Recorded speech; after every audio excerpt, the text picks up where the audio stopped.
Joe Beermaster. We have a 2011 VW Jetta. I'm going to show you how to take the radio system out.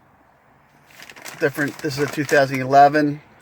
This goes for most years. Some have a little bit different design.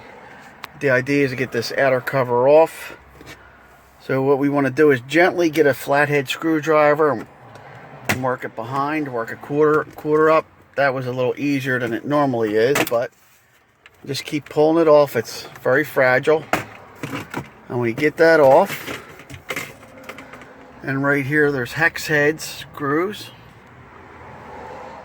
or Torx screws, and we're going to get a Torx screw and take them out. There's four, there's one missing, so somebody's already been in on this one.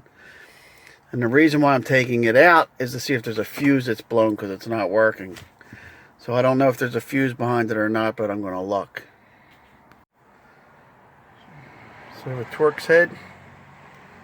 I start unscrewing.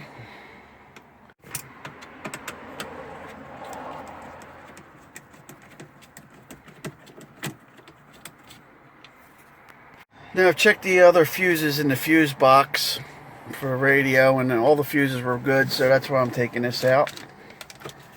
You can check my other video on fuse boxes on this model. We're going to slide that out.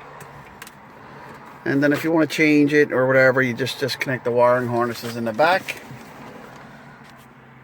So I took this wiring harness out. That was a little loose. That could be the problem.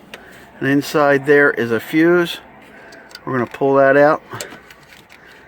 We'll see if that was the problem.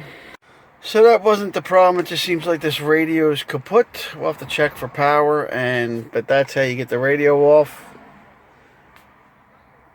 That was the intention of the video, just to show you how to get in there. Joe Beermaster, thanks for watching. Please subscribe.